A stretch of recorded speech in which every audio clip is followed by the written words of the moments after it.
ஸ்ரீ குருப்யோ நமக.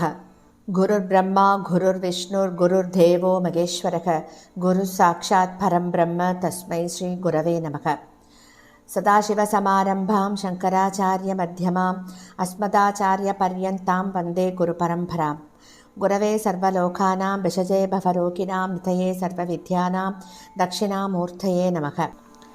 ஸ்ருதிஸ்மிருதிபுராணானாம் ஆலயம் கருணாலயம் நமாமி பகவத்பாதம் சங்கரம் லோகசங்கரம். सदात्मध्याननिरतं विषयेभ्यः पराङ्मुखं नौमि शास्त्रेषु निष्णातं चन्द्रशेखरभारतीं. विवेकिनं मगाप्रज्ञं धैर्यौधार्यक्षमानिधिं सदा अभिनवपूर्वं तं विद्यातीर्थगुरुं भजे. भारतीकरुणापात्रं भारतीपदभूषणं भारतीपदमारूढं भारतीतीर्थमाश्रये. विद्याविनयसम्पन्नं वेदरागं विवेकिनं वन्दे वेदान्ततत्त्वज्ञं विदुशेखरभारतीम्. அனைத்து பெரியோர்களுக்கும் நீலாயதாட்சிகுமாரின் நமஸ்காரங்கள். பிரதி குருவாரம் நம்ம சிங்கேரியில் சங்கரரை கேட்டுருக்கோம். குருநாதர்களோட பேரருள்ள இந்த காவியத்தின் நூலாசிரியர் திரு கே நாராயணசுவாமி அவர்கள். இவர் எழுதிய புத்தகத்தின் ஒவ்வொரு வரிகளையும் நாம ரொம்ப அனுபவிச்சு கேட்டுருக்கோம். பிரதி குருவாரத்திலையும் போன வாரத்தின் தொடர்ச்சியை தான் தொடர்ந்து கேட்க போகிறோம். 108வது வாரமாக புக்க மன்னன் தான சாசனம் அளிக்கிறான் இல்லையா? அந்த தான சாசனத்தோட வாசகத்துல ஒரே ஒரு திருத்தம் பண்ணணும் அப்படின்னு சொல்றார் ஆச்சாரியர். மன்னர் மௌனமாக ஆச்சாரியார பார்த்துருக்கான். அவர் என்ன சொல்ல போறார் அப்படிங்கறத ஆவலோட காத்துருக்கான். அவர் சொல்ல போவதை கேட்பதற்காக நாமும் அதை கேட்பதற்காகத்தான் ஆவலோட ஒரு வாரமா காத்துருந்தோம் இல்லையா? ஸ்ரீ பாரதி தீர்த்த மகா சுவாமிகள் தொடர்ந்து பேசுறார். எங்கள் குருநாதர் குழியில் அமர்ந்து யோகத்தில் ஆழ்ந்திருக்கும் போது அசரீரியாக மாறிவிட்டாலும் இன்னும் இங்கேயே பிரசன்னமாக இருந்து கொண்டிருக்கிறார் என்பது எங்களுடைய திடமான நம்பிக்கை. அவரே என்றைக்கும் பீடாதிபதி. நாங்கள் அவருடைய பிரதிநிதியாகத்தான் செயல்பட்டு கொண்டிருக்கோம். இந்த மடம், இதன் நிலப்புலன்கள், மற்ற சொத்துக்கள் எல்லாவற்றிற்கும் அவர்தான் அதிபதி. எந்த உத்தேசமும் திட்டமும் அவருடைய அனுமதியை பெற்றுத்தான் நிறைவேற்றப்படுகிறது. இங்கே நடக்கும் பூஜைகள், ஜபங்கள், ஹோமங்கள் எல்லாவற்றிற்கும் அவர்தான் எஜமானர். எங்களுக்கு அவர் பிரத்யட்சமாக இருந்து கொண்டிருக்கார். ஆகையால் அவரை தவிர்த்து விட்டால் நாங்களும் தவிர்க்கப்பட வேண்டியவர்களாக விடுவோம். இப்படி ஆச்சாரியர் பேசுவதை கொஞ்சம் நிறுத்திய போது, சாசன வாக்கியத்தில் தவறு ஏதாவது காணப்பட்டால் எங்களை மன்னித்து அதை தாங்களே திருத்தி விடலாம் அப்படின்னு புக்க மன்னன் சொல்றான். மன்னருக்கு இங்குள்ள யதார்த்த நிலைமை தெரிந்திருக்க முடியாது. ஆகையால அதை தவறு என்று நாம் சொல்ல மாட்டோம். இப்போது சற்று விவரமாகவே சொல்கிறோம், கேட்டுக்கொள்ளுங்கோ அப்படின்னு சொல்றார் ஆச்சாரியர். சொல்லிட்டோ மேலே சொல்ல ஆரம்பிக்கிறார். சாசன வாசகத்துல 3 பிரார்த்தனை ஸ்லோகங்கள் உள்ளது. முதலில் நீங்கள் நித்தியம் வணங்கும் ஸ்ரீ விருபாட்சேஸ்வர பரமேஸ்வரர குறித்து நீங்கள் செய்யும் நமஸ்காரம் அது. ஓம் நம துங்கசிர சும்பி சத்திர சாமர சாரவே திரைலோக்கிய நகராரம்ப மூலஸ்தம்பாய சம்பவே. இது ரொம்பவும் ஒரு பொருத்தமான ஸ்லோகம். அடுத்த 2 ஸ்லோகங்கள்ல எங்களை வணங்கியிருக்கள்.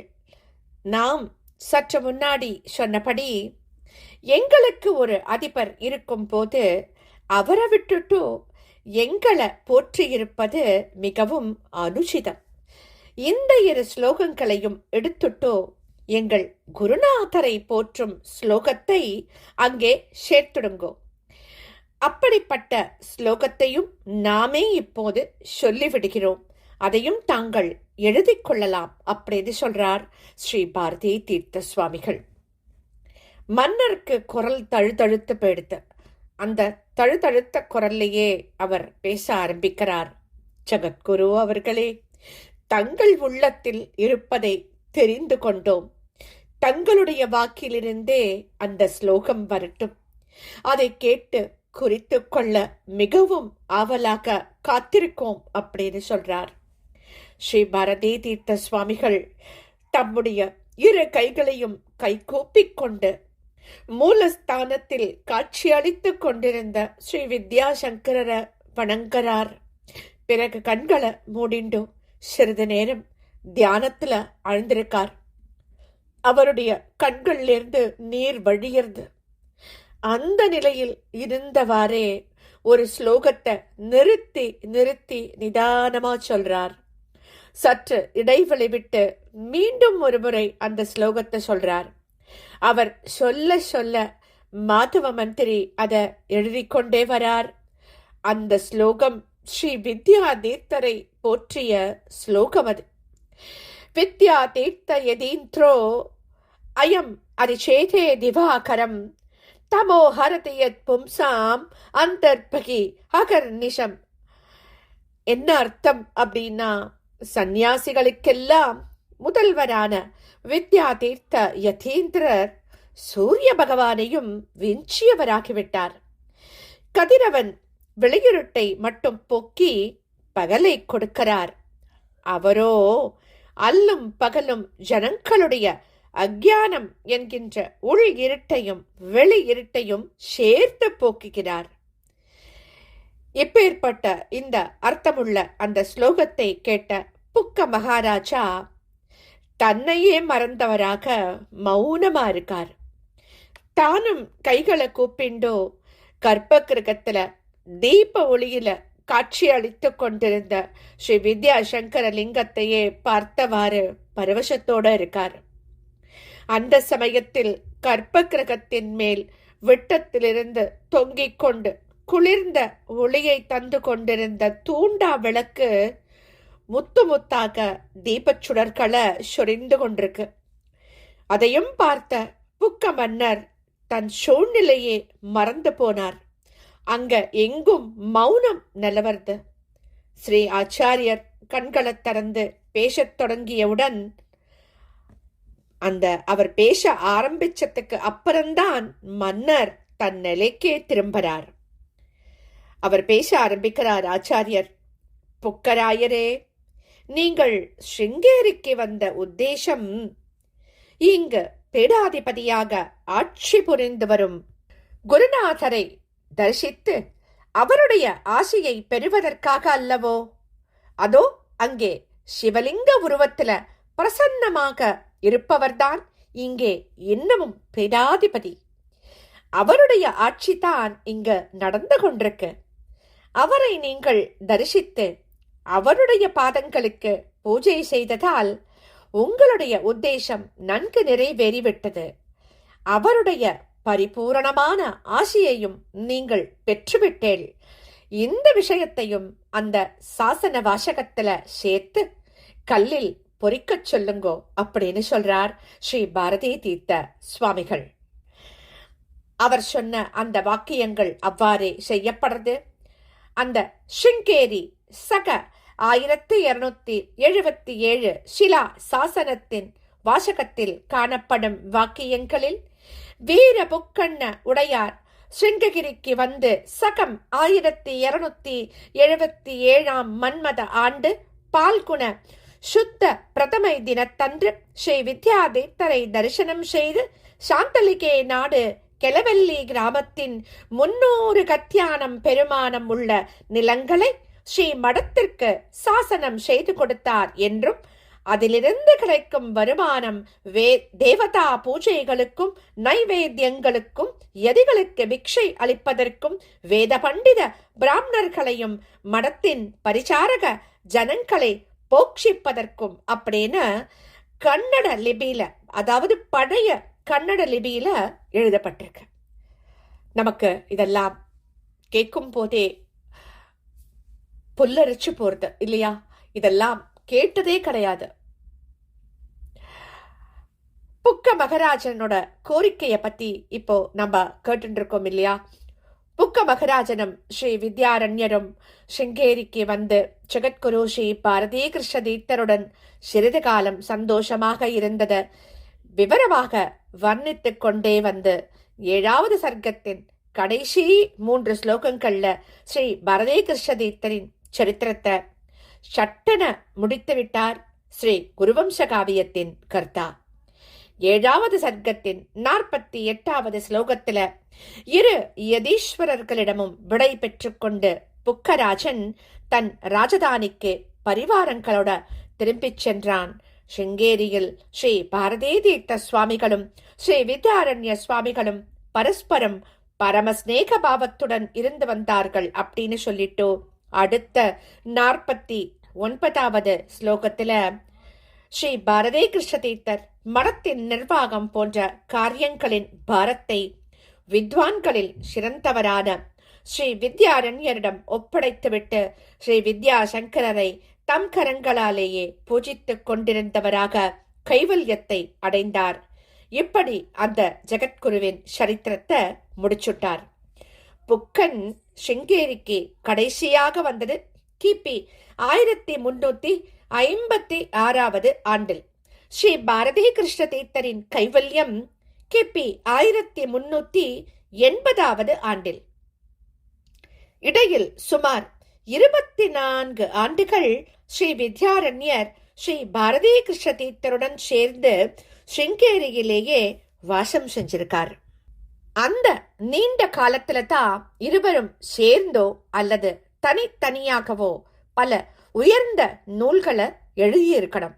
முக்கியமாக பஞ்சதசி, அனுபூதி பிரகாசம், அதிகரண ரத்னமாலா போன்ற பெரும் வேதாந்த நூல்கள் அவர்களுடைய பெயர்களை தாங்கியவையாகத்தான் வெளிப்பட்டிருக்கு. புக்க மகராஜர் சிங்கேரியை விட்டு புறப்படும் முன் எந்த விதமான மனநிலையை உடையவராக இருந்தார் அப்படிங்கிறது காவியத்துல எழுதப்படல. ஏன்னா அது வெகு சோகம் நிறைந்த பிரிவு. தெய்வமாகவே கருதி அவர் வழிபட்டு கொண்டிருந்த ஸ்ரீ வித்யாரண்யர் எவ்வளவோ வேண்டுகோளுக்கும் செவிசாய்க்கவே இல்லை. எங்கள் பூஜ்யரான குருக்களே, தாங்கள் என்னுடன் ராஜதானிக்கு மீண்டும் வந்து எங்களுடனேயே இருந்து கொண்டிருக்கணும் அப்படின்னு பிரார்த்தித்து கொண்ட போதெல்லாம் அவர் மௌனமாகவே இருந்துட்டார். முதலில் புன்சிரிப்போட மௌனம் சாதித்தார். போக போக முகத்தை இறுக்கமாக வச்சுண்டு மௌனமாக இருந்துட்டார். சிங்ககிரியை விட்டு புறப்பட வேண்டிய சுப தினத்துல அரசர் ஜெகத்குரு ஸ்ரீ பாரதி தீர்த்தரை நமஸ்காரம் பண்ணிட்டோம். கடைசி முறையாக அவரிடம் விண்ணப்பம் செஞ்சுகிறார். ஜெகத்குரு அவர்களே, கடைசி முறையாக என் ஹிருதயத்தின் ஆழத்திலிருந்து நான் விண்ணப்பம் செய்து கொள்றேன். ராஜதானியை ஸ்தாபித்து என் மூத்த சகோதரர் சக்கரவர்த்தி அவர்களுக்கு பலவிதமான நல்ல யோசனைகளை தந்து வழிநடத்தியவர் எம் குரு சுவாமிகள். நான் அரசு பொறுப்பை ஏற்ற பிறகு தாமாகவே காசியிலிருந்து திரும்பி வந்து எங்களோடு இருந்து கொண்டு அனுக்கிரகித்தவரும் அவர்தான். அவருடைய ஆசையினாலும் அனுக்கிரகத்தினாலும் தான் நாங்கள் எத்தனையோ ஆபத்தான கட்டங்களை கடந்திருக்கோம். அவர் எங்களுடன் இருந்தபோது தர்மத்தின் பாதை எங்களுக்கு துல்லியமாக தெரிந்து கொண்டிருந்தது. அதன்படி நாங்கள் நடந்து கொண்டோம். அதனால் மனோதைரியமும் தெய்வத்தின் துணையும் எங்களுக்கு இருந்து வந்தது. அவர் இல்லாமல் ராஜதானிக்கு திரும்பிச் செல்ல எனக்கு மனம் வரவில்லை. நான் எவ்வளவோ முறை பிரார்த்தனை செய்து கொண்ட போதிலும் அவர் அதற்கு இசையவில்லை. தாங்கள் எங்கள் வேண்டுகோளை அவரிடம் பரிந்துரைத்தால் அவர் மனம் சிறிது இலகக்கூடும் அப்படின்னு எரிஞ்சு கேட்கிறார் மன்னர். ஸ்ரீ பாரதி தீர்த்தர் மன்னரை சமாதானம் செய்யும் விதத்துல பதில் கொடுக்கிறார். புக்க மன்னரே, சுவாமிகள் சுதந்திர மனப்பான்மை கொண்டவர். எப்படிப்பட்ட ஸ்தானத்தையும் வகிக்க விரும்ப மாட்டார். ஒரு மடத்தின் தலைவராக இருந்து கொண்டிருக்கும் எமக்கு உள்ளவை போன்ற நிர்பந்தங்கள் அவருக்கு கிடையாது. தம் மனதிற்கு எது சரின்னு தோன்றுகிறதோ அதைத்தான் செய்வார். குருநாதரின் ஆக்ஞை இருந்தால் அதன்படி நடந்து கொள்வார். ஆகையால் நீங்கள் எங்களுடைய குருநாதரின் சன்னதிக்கு சென்று அவரிடம் மனப்பூர்வமாக பிரார்த்தனை செஞ்சு கொள்ளுங்கோ. பிறகு குறித்துள்ள நல்ல வேளையில பிரயாணத்தை தொடங்குங்கோ. உங்களுடைய மனசில் உள்ள பாரத்தை குருநாதரிடம் ஒப்படைத்துவிட்டு மன நிம்மதியுடன் சென்று வாருங்கோ. எங்கள் குருநாதரின் சங்கல்பம் தேச்சோத்தாரணமும் தர்ம சம்ரக்ஷணமும் தான். அவற்றை நிறைவேற்ற சுவாமிகள் உங்கள் ராஜதானிக்கு ஏதோ ஒரு நாள் வந்து சேர்வார். கவலைப்படாதேங்கோ அப்படின்னு சொல்றார். புக்க மகராஜன் மந்திராட்சதையை பெற்றுண்டோ பரம பக்தியோட ஸ்ரீ வித்யாசங்கரின் ஆலயத்திற்கு வரான். ஆலயம் சந்தடி இல்லாம இருக்கு. உள்ளே அரை இருட்டு. தூரத்துல அந்த கற்ப கிரகத்துல மூலஸ்தானத்துல ஒரே ஒரு தீபம் மங்கலான ஒளியை தந்து கொண்டிருக்கு. இருட்டு கண்களுக்கு பழகுவதற்கு கொஞ்ச நேரம் பிடிக்கிறது. பிறகு அரசர் சாஷ்டாங்கமா நமஸ்காரம் பண்றார். அவர் பிரார்த்தனை பண்ண ஆரம்பிக்கிறார். அவர் என்ன பிரார்த்தனை பண்ணிக்க போறார் அப்படிங்கறத நாம அடுத்த வாரம் தொடர்ந்து கேட்கலாம். ஸ்ரீ சத்குரோ பாகி, ஸ்ரீ சத்குரோ பாகி, ஸ்ரீ சத்குருநாதா சரணம் சரணம் சரணம்.